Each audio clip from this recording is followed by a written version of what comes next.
Hi, friends. My name is Alex Yukaki, and I am the outreach coordinator at Out on Film. Out on Film is Atlanta's LGBTQ plus film festival, and we're celebrating our 38th year. I'm excited to be joined today by Rachel Vanderby, the director of a really engaging and smart film that's screening this year.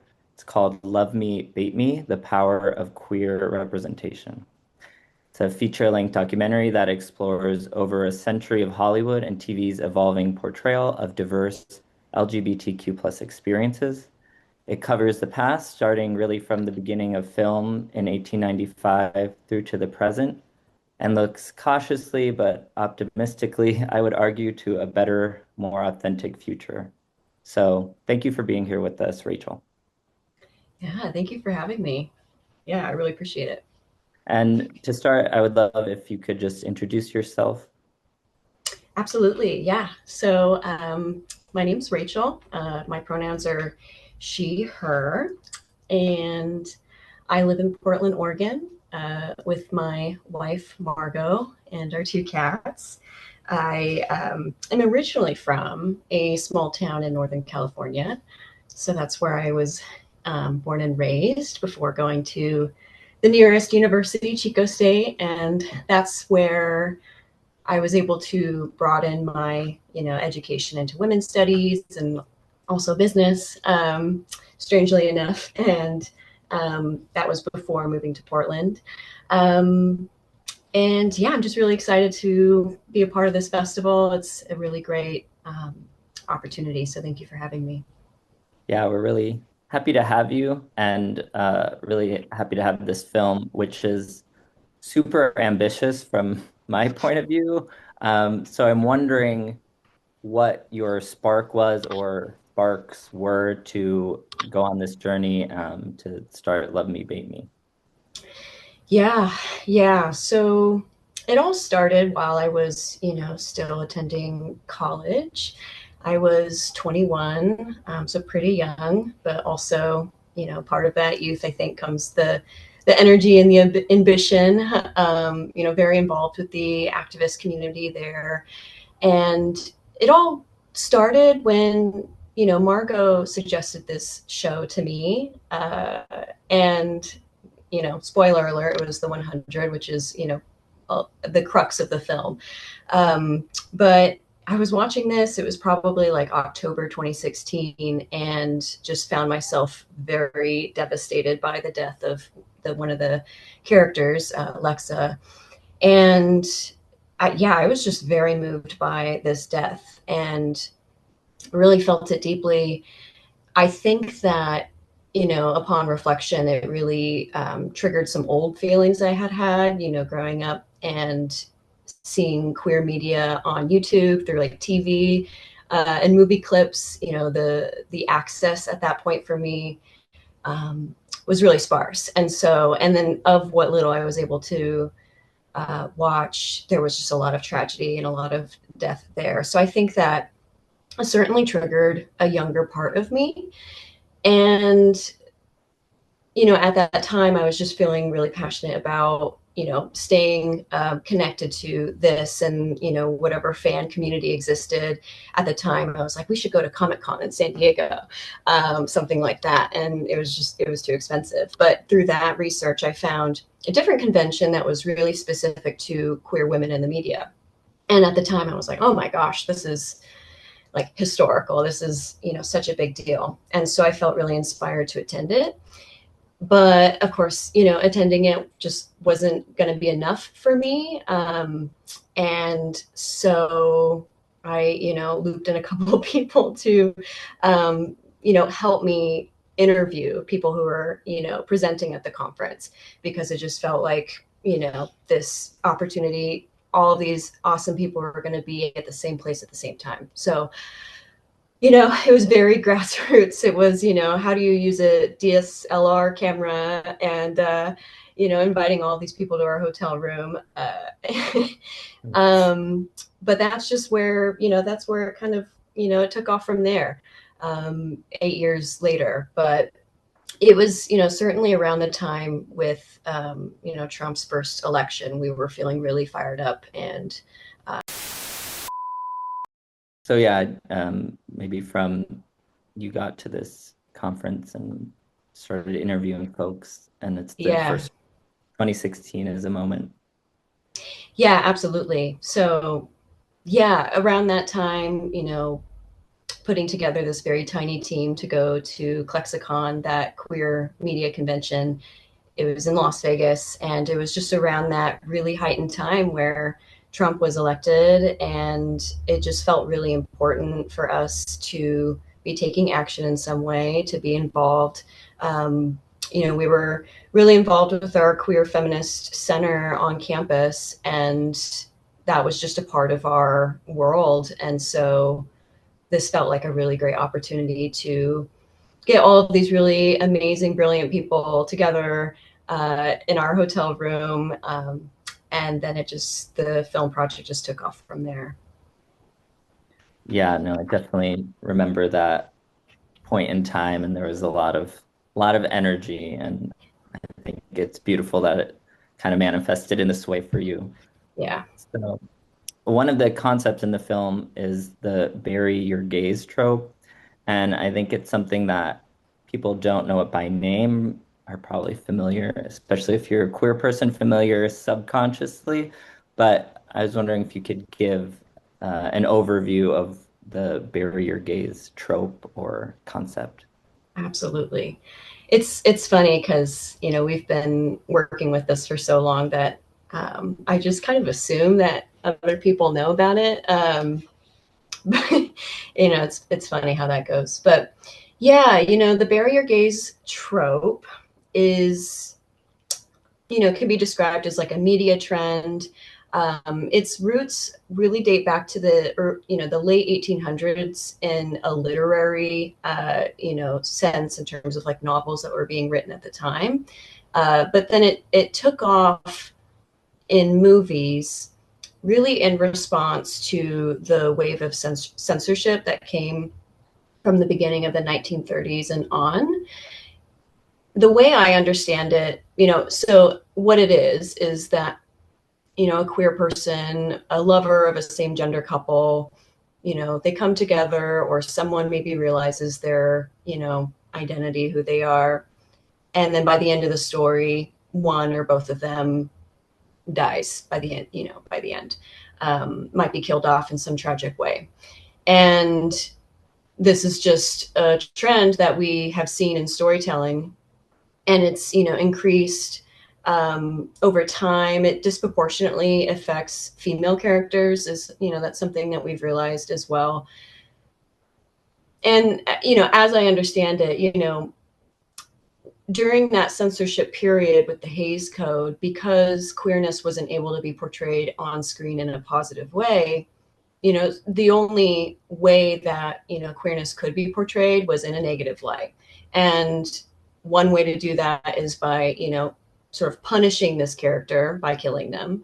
And another way is we explore this concept of queer coding, where queer stereotypes are then associated with villainous characters.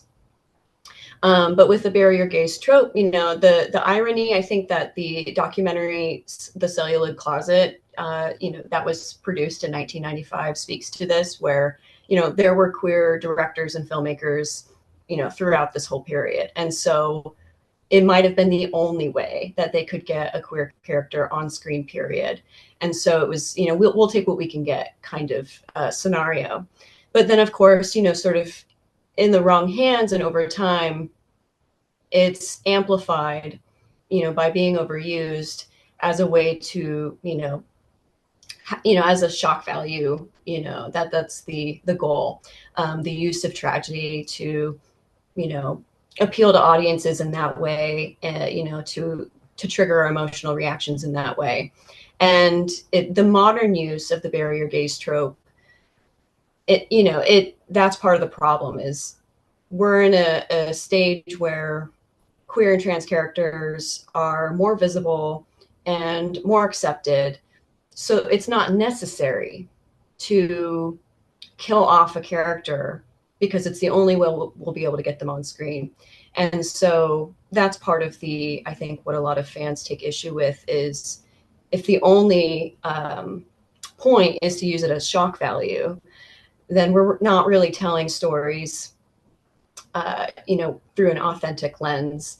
And it's just really important that, it's not that, queer and trans characters are impermeable to death, if that's the right word. Everyone dies, but as someone points out in the film, when there's such a small percentage of LGBTQ plus characters on screen and such a high percentage of them being killed off, then that's the issue that we're facing. Yeah, it feels a little different these days when it's even, especially knowing this history. And that's really one of the major points you go over in the film, but you go over a lot more. And I found the film inspiring as someone working on a queer history doc. The balance you struck of balancing the information and the charts and the data and the expert input with kind of the watchability of it. And I'm wondering how you, in your filmmaking process, how you struck that balance. Yeah, I appreciate that. That's a big compliment. Because that was certainly a goal and something that we paid a lot of attention to. History is so important, but sometimes it's hard to make the connection to your current life and why it matters. For lack of a better word, like we didn't want it to feel boring. That was the fear that this association with history is that it would make it boring somehow and not hold your attention. So that certainly was something that I wanted to be really mindful of. And so using animation in a way that really held your attention, that was aesthetically pleasing to look at, was certainly a goal.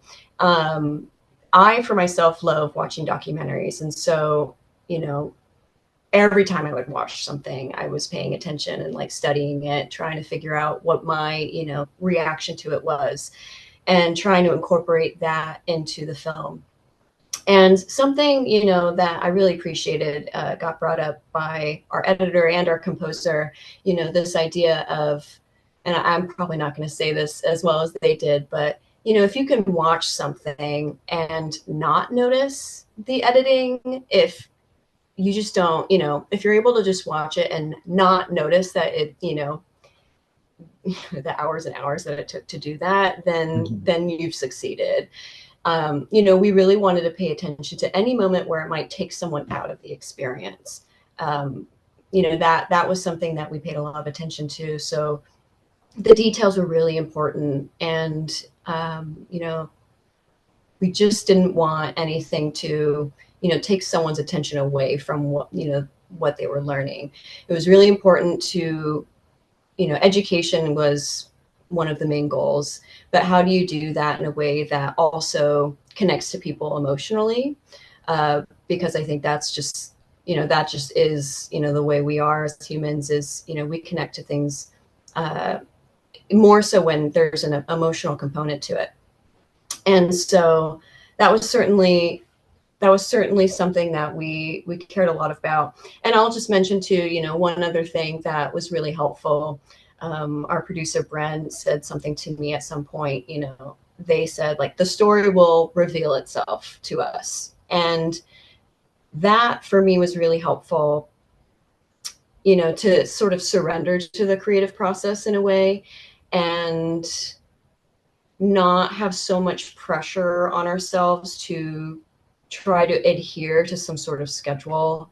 That was certainly something that I struggled with, was, we're falling behind in some way, but, learning to be patient with the process and just not forcing it. And so it was just really important to take our time with it and have patience around that. And just, continue to strike that balance between, is this going to be accessible to someone hopefully of any age. We're not going to be able to reach everyone. It's very fast paced. It's Mhm. something that like a lot of people might want to be able to pause and return to. And there's a lot of information that we want to make accessible. The list of sources of archival material of the movies and TV scenes that are in there, making that accessible to viewers after they have a chance to view the film is something that we want to do. But also, a documentary that a professor might want to show in their classroom. It still has that educational component.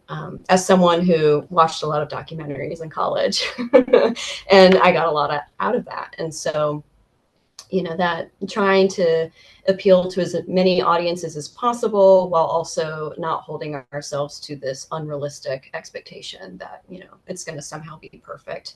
It will always be sort of unfinished. There are things that we weren't able to get to, but how can we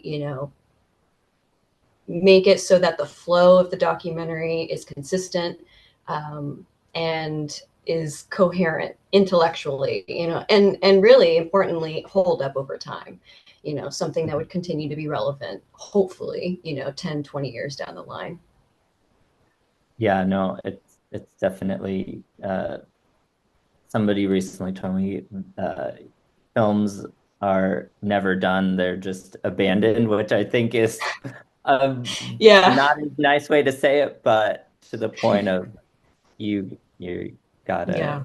a finished film out in the world is has more Right. value than Yeah.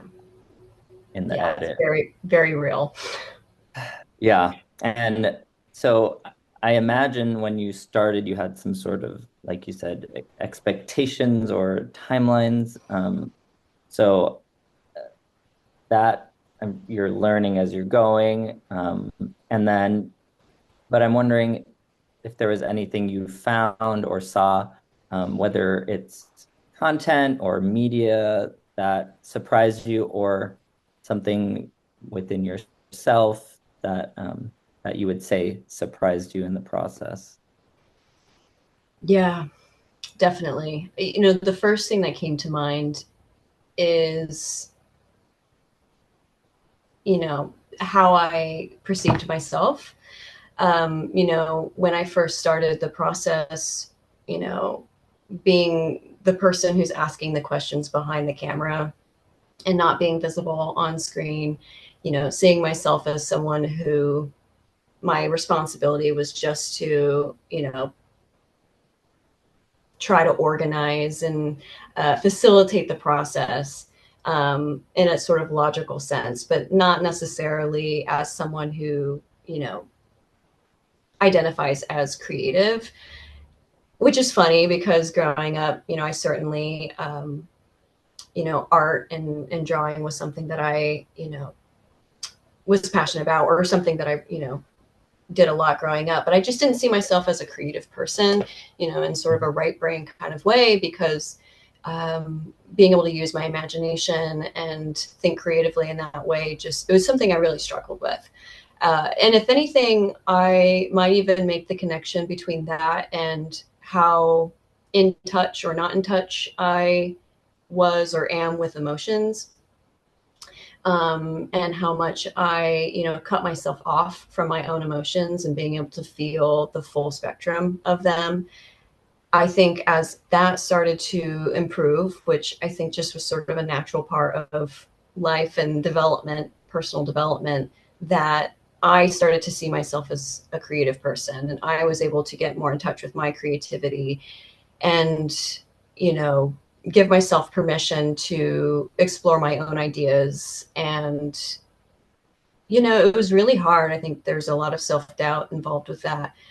Um, Being able to actually give myself permission to get involved with that. It almost felt like an indulgence in some way, which kind of sounds silly, but I think it's important to let yourself, explore and to not judge yourself, for wanting to express yourself in that way.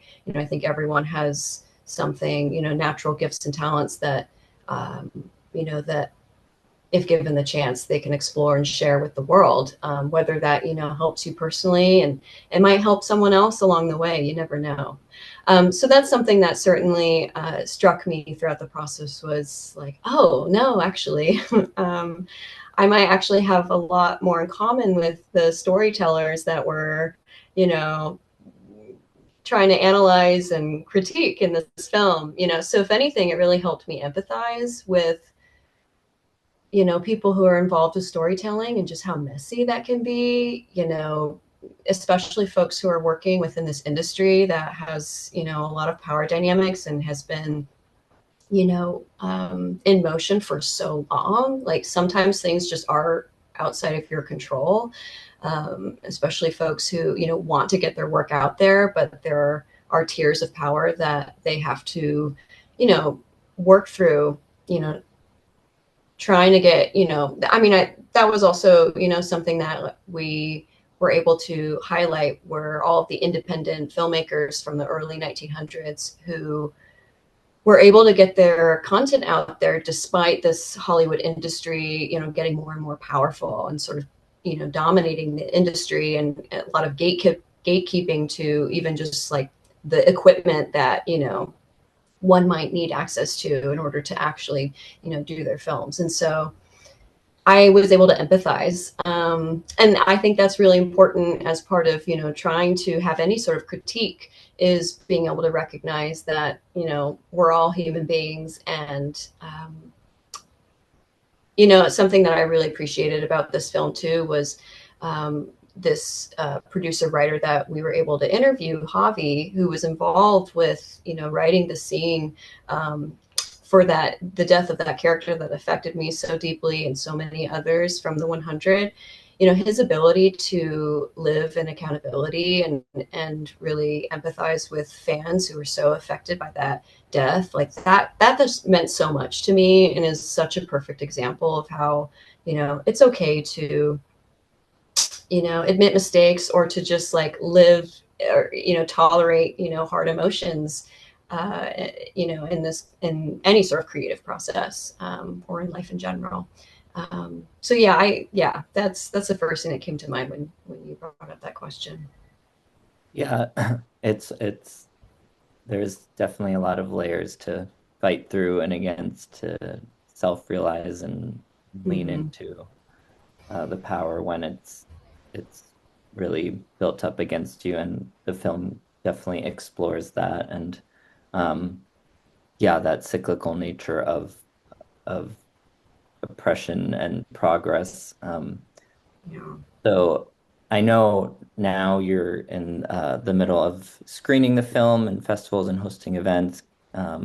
So I'm wondering what's next for the film, and then where people can find more info about your work. Yeah. So we've been screening at festivals, this year, and I imagine we'll continue to do so, probably for another year, if I had to guess. Uh, just depending on, how that goes, what films want to include us, and or festivals want to select us for, their programming. And then the next step from there, for me, I would really, something that I think would be really fun, would be to, and it would be a lot of work, so we'll see how it goes, but reach out to all of the, you know LGBTQ community resource centers that, are, um, that exist in, cities across the country, as well as, student groups and professors who are teaching on certain classes, to be able to reach out to them, one on one, and see if they'd be interested in screening our film, to host an in-person screening. Whether 5 people attend or 50 people attend, for me, something that I've said is, if one person walks away from this film, positively impacted, then it's all worth it for me.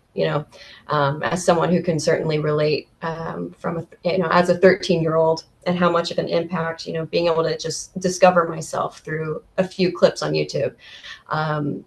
So that is part of my plan is to try to facilitate that process and reaching and network and connect with the centers that are already doing incredible work for their local communities. And, part of that could be hopefully fundraising for them or fundraising for a cause that's important to them and their town or city. And then, of course, beyond that, it's, some sort of distribution. I don't know what that will look like. Um, I think it can be really complicated with streaming services. It's really important for us to, retain like ownership and control over our film so we don't, lose it somehow. So maybe it'll go online, maybe we'll be able to connect with, there's this platform out there that works with county libraries called Canopy so that it's accessible if you have a library card, that maybe that's part of our future. And so you can, follow along by checking us out on Instagram at Love Me Bait Me Doc. You can, find our website, lovemebatemefilm.com. We're, posting, updating our website with upcoming screenings. And we also have a form on there if you're interested in, hosting a screening yourself. We've made that available. We're a small team, so it'll take us time to get back to you, but we're just going to be collecting, that interest and hosting a screening yourself. So that option is there if you're interested. And, for me, it feels kind of fun to say this. Having more online community networking is something that I'm really interested in. So stay tuned. I don't know how long it will take, but finding a way to, foster that community after the film is done and connect, LGBTQ plus folks from all over the country is something that I'm hoping to explore, in the next couple of years. Yeah, the world is your oyster, and I'm happy to hear that you're chugging along and to see how many people are getting to see it so far and how many more will. And if you want to see it here at Out on Film, Love Me, Bait Me, Power of Queer Representation will be screening on Friday, October 3rd at 7 p.m. at the Outfront Theater Company. And then it'll also be available virtually starting October 4th through the 12th on outonfilm.org. So there's your virtual queer community. Hey, Rachel, thanks for making some time. I look forward to the screening and keep on keeping on. hey, thank you for having me. I really appreciate it. I love a chat, so thank you.